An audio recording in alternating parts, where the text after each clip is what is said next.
სურვილების პრაქტიკა, რომელიც კეთდება მხოლოდ და მხოლოდ დეკემბრის თვეში. ღებულობთ ერთ ცალ მანდარინს, რა თქმა უნდა იყოს ეს ჯანსაღი და რა თქმა უნდა ვღებულობთ ასევე მიხაკს.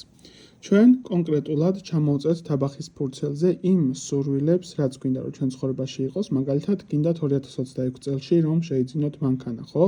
თქვენ უკვე არსებულ სურვილს წერთ, ფორმულირებას უკეთებთ ისე რომ ეს უკვე გააქვთ. მე მაქვს არსებული მანქანა. რაც უფრო მეტი კონკრეტიკა იქნება, უფრო მეტად კარგი იქნება. ჩამოწერთ არსებულ ფურცელს, არსებულ მიხაკთან ერთად არსებულ მანდარინს ინახავთ 1 წლის განმავლობაში. ეს უნდა იყოს სამზარეულოში შკაფში და შესაბამისად 1 წლის მერე გაგავთ ბუნებაში და ბუნებაში ტოვებთ. რას ვაკეთებთ? ის სურვილი, რამდენიც გაქვთ ჩამოწერილი, იმდენ მიხაკს ასე თქვათ ჩავარჭობთ არსებულ მანდარინში. მაგალითად არსებული სურვილი ეს არის მე მაქვს მანქანა 2026 წელს. ერთი უკვე არის მიხაკი. 2026 წელს მე მაქვს ჩემი საკუთარი სახლი ნაყიდი. შემდეგი 2026 წელს მე მივდივარ პირობითად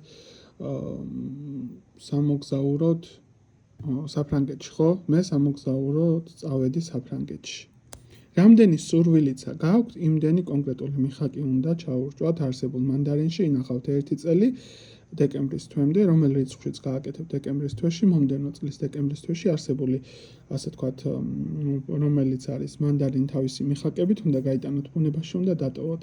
ნახოთ, რამდენს აგიხდებათ სურვილები. არსებულ ფურცელს ინახავთ 1 წლის განმავლობაში და მონიშნეს გავუკეთებთ, რომელი სურვილებიც აგიხდებათ. სურვილი უნდა იყოს მაქსიმალურად ნამდვილი და არ უნდა იყოს რაღაც ფანტასტიკური თემის, რომ პირობითად მილიონერი გახდეთ. მივხვდით ხო პრინციპს? წარმატებები.